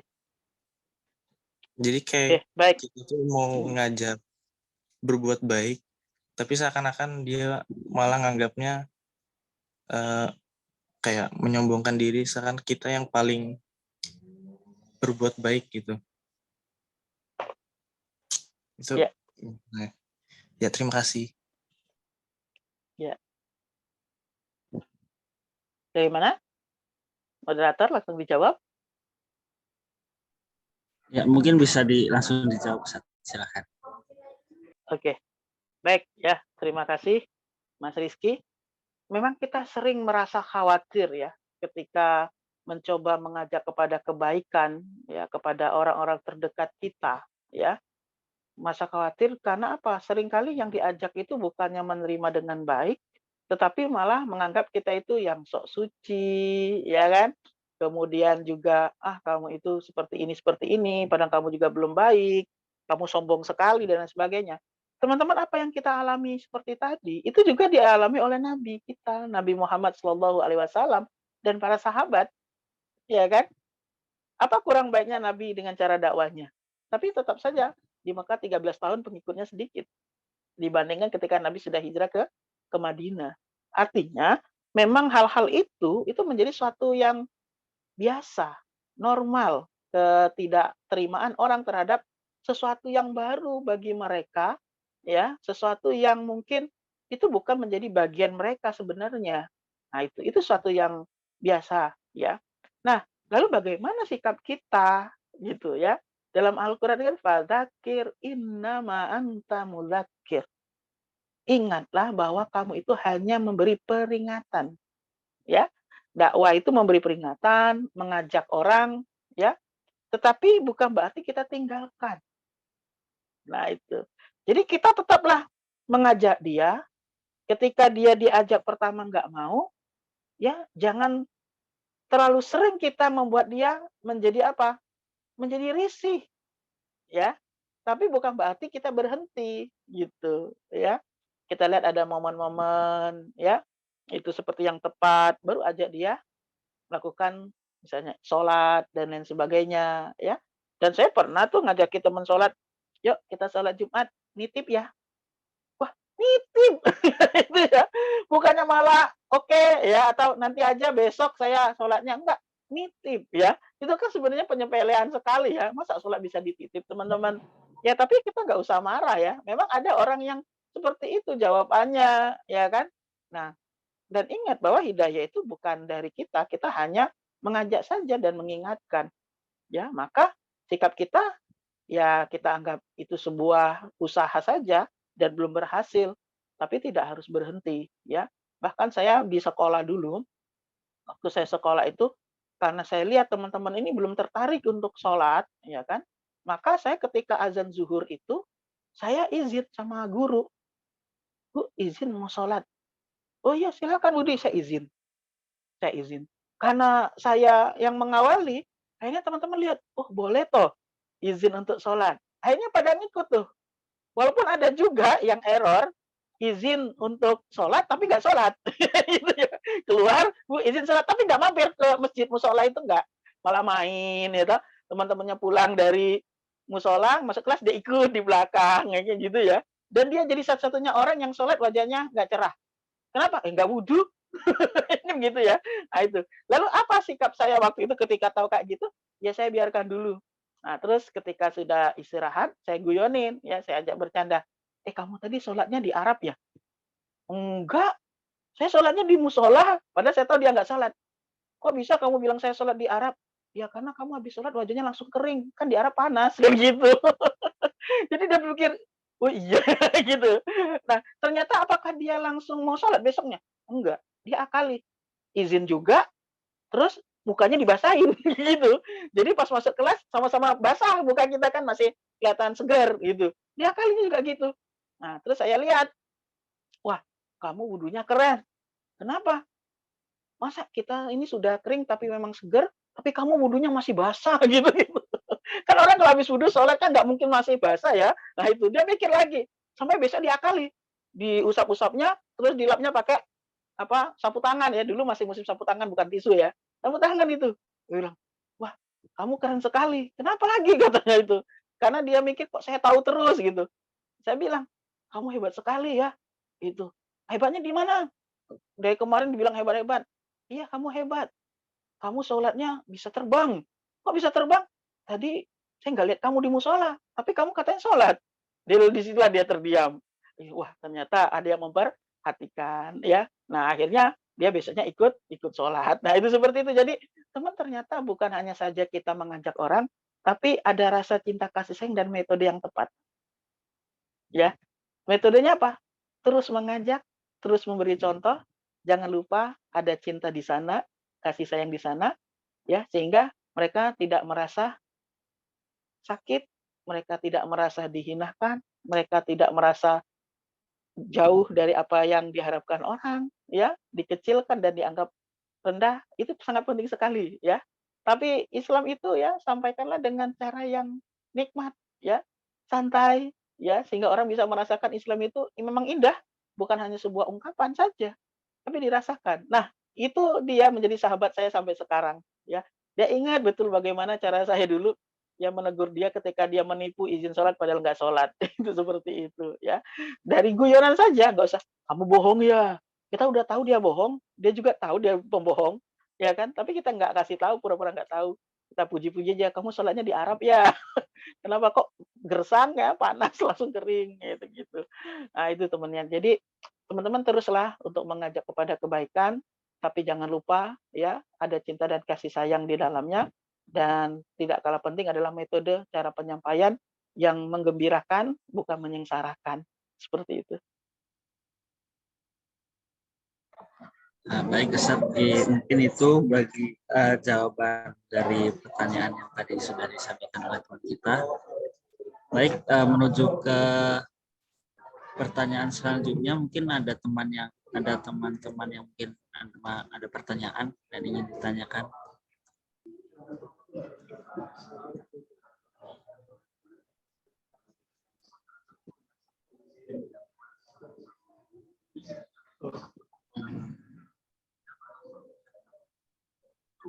Mungkin Oke, saya baik. kalau belum ada pertanyaan saya cerita ya, teman-teman Oh, ya. iya. Oke, baik. Oh, itu sudah ada yang bertanya, silakan bertanya dulu. Silakan. Oh ya, Sudah ada silakan. Rasen? Ya, Assalamualaikum warahmatullahi wabarakatuh. Waalaikumsalam warahmatullahi wabarakatuh. Waalaikumsalam. Saya Jindan Al-Mujahid, ingin bertanya Pak Ustadz. Ya. Banyak di antara kita itu kan kebanyakan ini sudah punya niatan yang besar untuk melakukan suatu perubahan atau aktivitas yang bermanfaat. Cuman sayangnya tuh kita masih sering dikalahkan dengan rasa malas. Nah itu, adakah tips untuk kita mengalahkan rasa malas kita itu Pak Ustadz? Ya, sekian. Oke. Oke, baik. Rasa malas itu nggak ada obatnya kalau kita sendiri nggak mau bergerak ya. Nah, salah satu obat bergerak itu kita punya circle, teman-teman, punya komunitas. Ya, karena Islam itu kan berjamaah. Ya, kuntum khairu ummah, kamu umat terbaik yang maju kepada kebaikan, ya kan? Tapi ada ayat wal takum minkum ummatu yad'una ilal khair. Ya kan? Jadi umat yang terbaik tuh umat yang bisa membawa perubahan itu, ya kan? Tidak bisa sendiri gitu. Jadi kuntum itu kan orang banyak, ya, harus adanya komunitas. Nah, rasa malas itu karena kita sendirian. Ya. Jadi yang pertama kita harus punya komunitas terlebih dahulu. Sehingga ketika kita malas, teman-teman tuh lihat, kenapa ya? Kok dia kayaknya sekarang lagi futur kalau bahasa Islamnya ya, lagi kendor tuh. Ya, nah orang akan mencari tahu kenapa. Lalu menasihati kamu, ngajak kamu untuk bangkit. Itu salah satu keuntungan kita punya komunitas, ya. Tentunya komunitas untuk mengajak orang kepada kebaikan, ya kan? Komunitas yang memang membawa kepada perubahan. Yang kedua, kenapa kok rasa malas itu mudah sekali nempel kepada kita? Karena kita nggak punya target, ya kan? Kita nggak punya tujuan.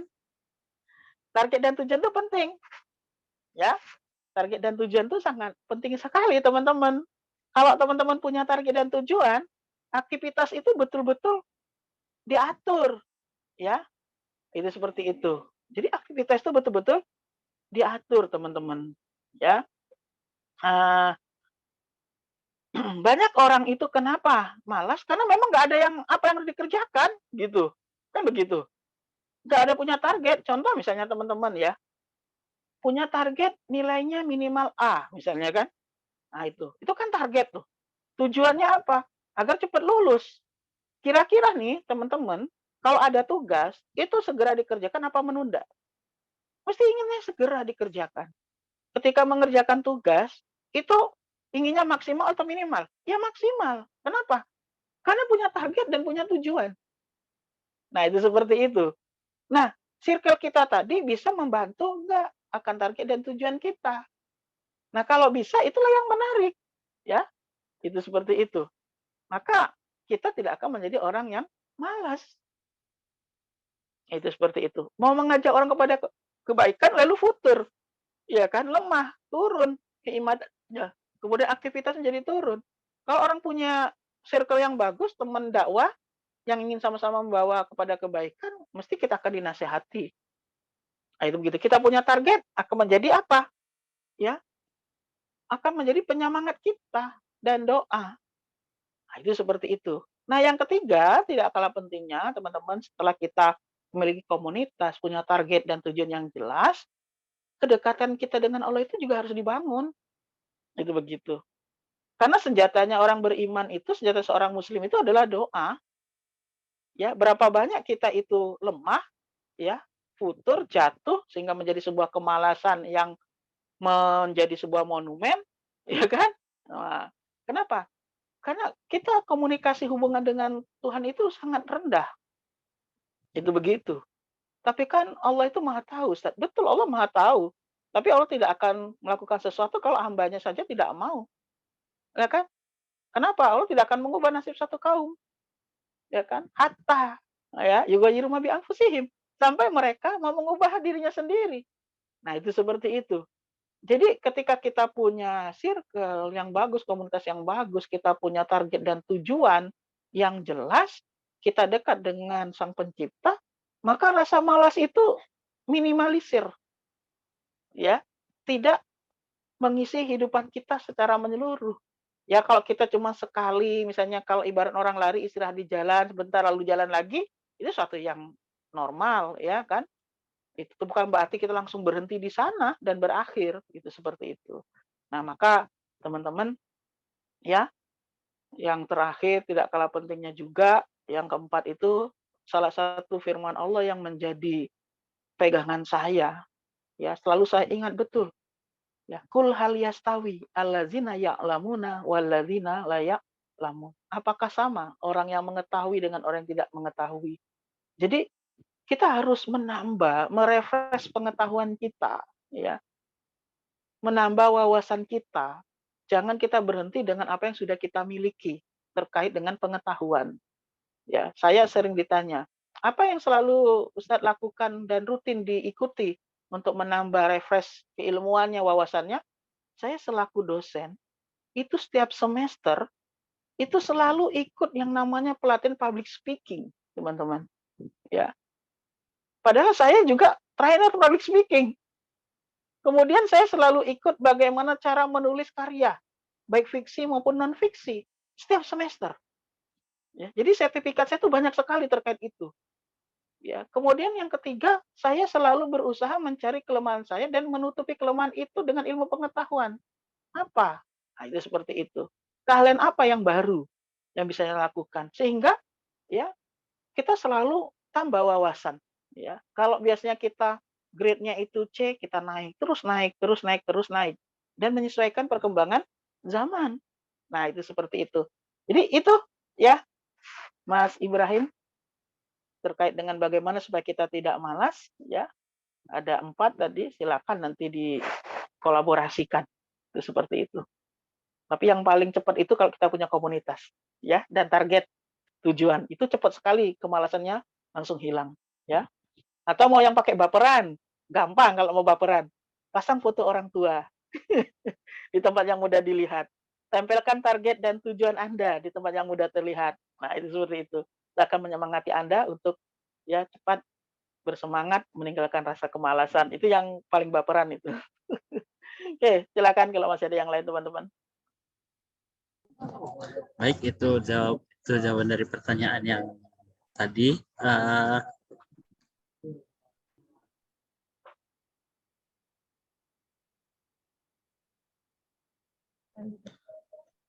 Kita menuju ke pertanyaan selanjutnya. Mungkin ada teman-teman yang ingin ditanyakan.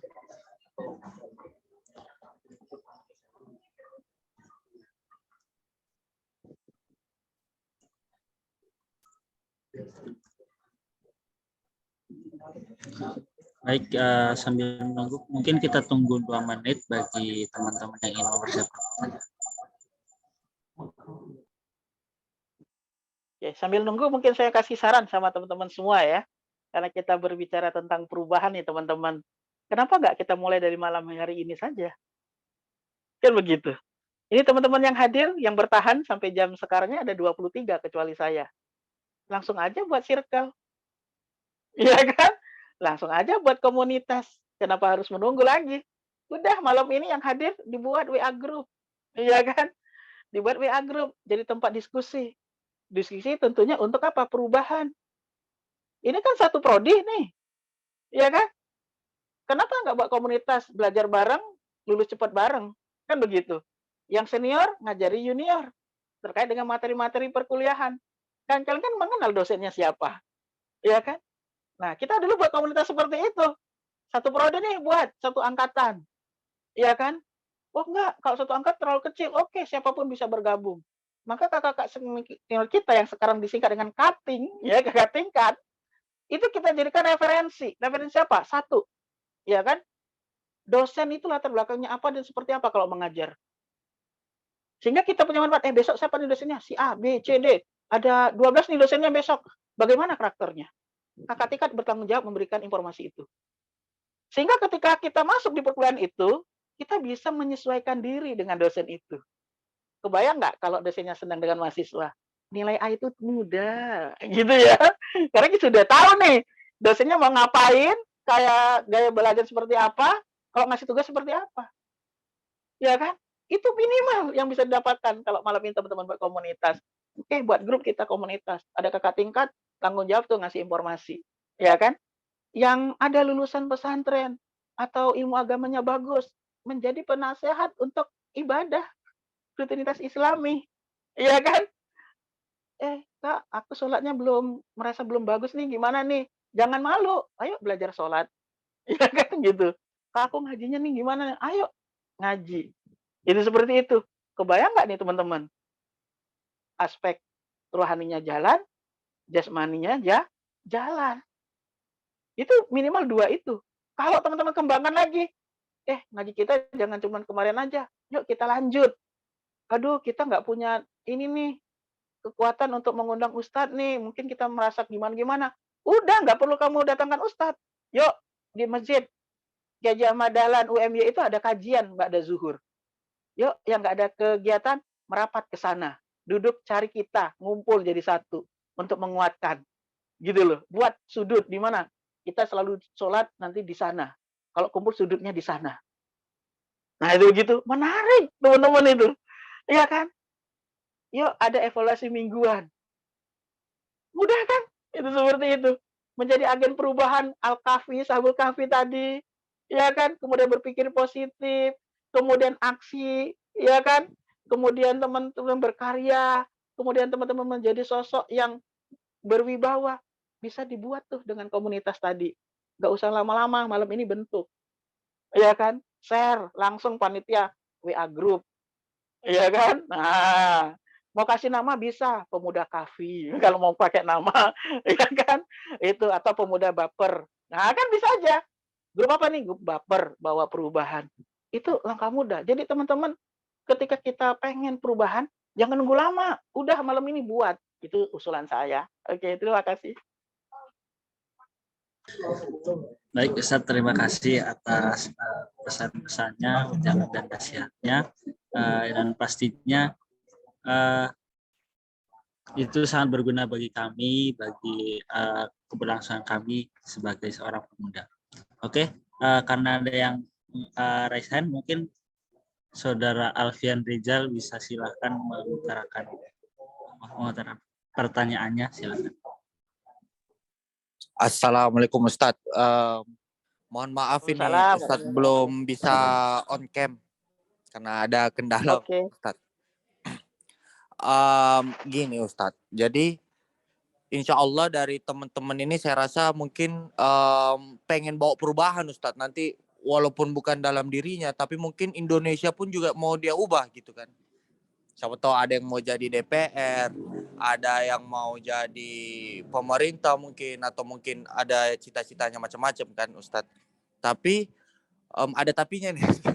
Nah yang ingin saya tanyakan, terkadang itu kan memang hal-hal duniawi itu kan sangat menggairahkan Ustadz. Jadi contoh nih kita mungkin jadi pejabat gitu. Tapi kayak ada tawaran sogokan, kayak gitu-gitu kan itu sangat sulit kita Ustadz ya, kayak sangat sulit kita tolak gitu kan Ustadz. Nah itu yang biasa bikin iman-iman ini agak sedikit goyah.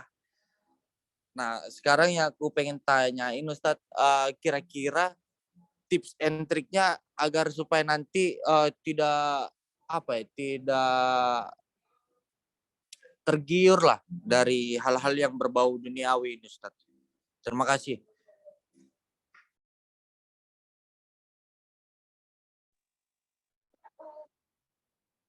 Oke, baik ya teman-teman atas pertanyaannya ya. Bagaimana sih kita itu agar supaya membawa perubahan, jadi pejabat, DPR dan lain sebagainya, tapi bisa terhindar tuh dari yang seperti itu.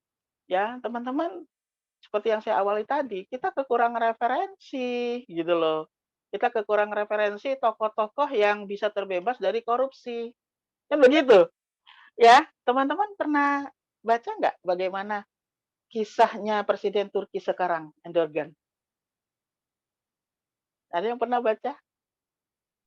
Dengar-dengar doang, Bagaimana Ustaz. orang-orang, ya baik, dengarkan. Bagaimana Erdogan itu bisa jadi sekarang? Ya kan? Bagaimana dengan beraninya sudah berapa dekade Hagia Sophia itu tidak terbuka menjadi masjid, ya kan? Menjadi hanya museum. Bagaimana Turki yang pasca kejatuhan Turki Utsmani kemudian Kemal Atatürk mengubah menjadi negara yang seperti itu sampai simbol-simbol Islam aja banyak yang hilang. Azan pun di Turki berubah menjadi bahasa Turki, bukan bahasa Arab. Orang tidak boleh memakai ya simbol Islam, kerudung dan lain sebagainya itu dianggap simbol, pada itu adalah syariat. Ya, bahkan banyak orang sekuler di sana lalu berubah. Ya kan?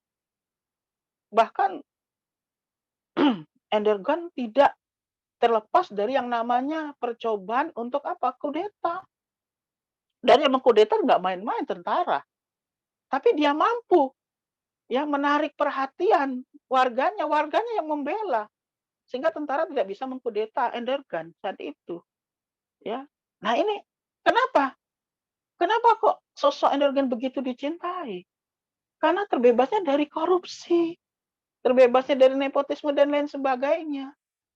Ya kan? Nah, kita butuh contoh-contoh yang seperti itu. Ya. Teman-teman harus banyak referensi seperti teman pernah baca buku Muammar Gaddafi enggak? Pernah baca buku itu yang orang sekarang ya, bahasanya bukan para sahabat ya. Mungkin terlalu jauh kalau kita ke sahabat. Sekarang kita lihat ada contoh-contohnya yang nyata yang tidak terlalu jauh hidup dengan kita.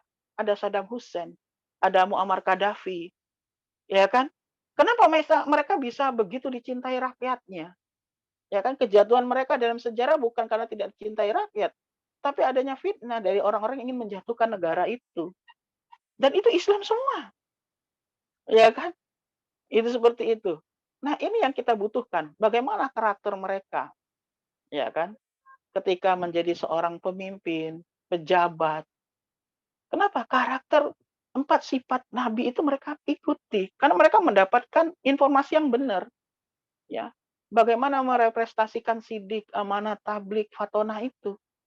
Nah, kita ini kan kurang informasi seperti itu. Jadi, kalau bahasa di psikologi itu, kita harus punya tokoh panutan untuk menjadikan kita tegar di jalan perubahan.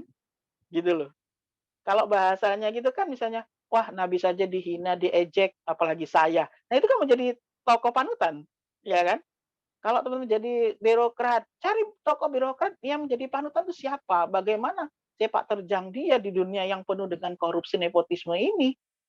Nah itu cara kita. Bagaimana menjadi sosok yang bertahan di dalam tekanan adalah dengan adanya sosok suri toladan, panutan kita. Itu seperti itu, Mas. Ya, di samping itu tentunya kita harus memahami apa yang ada di dalam Al-Quran dan As-Sunnah. Dan sekali lagi, untuk buat perubahan tidak bisa dengan sendiri, harus tetap punya komunitas sehingga bisa menasihati kita dan mengangkat kita di kala kita jatuh dan rapuh. Itu seperti itu. Demikian. Baik, Ustaz, terima kasih. Teman-teman yang berbahagia, itulah tadi sebagai pertanyaan penutup dari kegiatan Tabligh Akbar kita pada malam kali ini. Sebelumnya terima kasih kepada Ustadz Budi Jayaputra atas nasihatnya, atas materinya, atas ujangan, dan atas nasihatnya. Semoga itu menjadi motivasi kita sebagai pemuda agar terus menjadi lebih baik lagi dan lebih baik lagi. Mungkin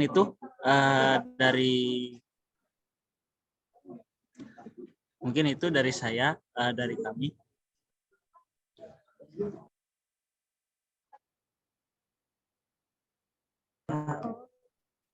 Mungkin itu, terima kasih atas waktunya. Bila ada tutur kata yang salah atau lebih kurangnya kami mohon maaf. Bila ifsabil haq, fastabiqul khairat. Wassalamualaikum warahmatullahi wabarakatuh. Waalaikumsalam warahmatullahi wabarakatuh. Terima kasih, Ustaz. Oke, sama-sama, Mas. Baik, terima kasih kepada Mas Bagas Amaluddin Aji selaku moderator yang sudah memandu mulai dari pengenalan materi, Terus ada penyampaian materi sekaligus diskusi dan tanya jawab pada kajian pada malam hari ini. Demikian tadi ceramah dari Ustadz Budi Jayaputra, SPHIMH. Terima kasih buat Ustadz udah mau meluangkan waktunya untuk berbagi ilmu buat kita semua. Tadi kajian ini tuh bertema baper ya, pemuda baper, bahwa perubahan dalam peradaban Islam. Nah, semoga ilmu tadi dapat bermanfaat bagi kita semua. Lalu memasuki acara selanjutnya yaitu foto bersama. Sebelumnya minta tolong buat teman-teman untuk on cam semua ya. Kita ada foto bersama dulu. Oke, mungkin bisa langsung saya hitung. Semuanya bisa bebas bergaya ya. Oke, 1, 2, 3. Sekali lagi, 1, 2, 3. Oke. Terima kasih semuanya. Alhamdulillah, kita telah sampai di penghujung acara. Terima kasih banyak kepada narasumber, moderator, serta para peserta yang telah menyimak acara dari awal sampai akhir. Semoga banyak ilmu yang didapat untuk diaplikasikan dalam kehidupan sehari-hari. Saya mewakili seluruh panitia yang bertugas menyampaikan mohon maaf apabila ada salah kata baik dari maupun perbuatan. Baik. Akhir kata, terima kasih. Wabillahi taufiq wal hidayah. Wassalamualaikum warahmatullahi wabarakatuh. Waalaikumsalam. Waalaikumsalam warahmatullahi wabarakatuh. Thank you.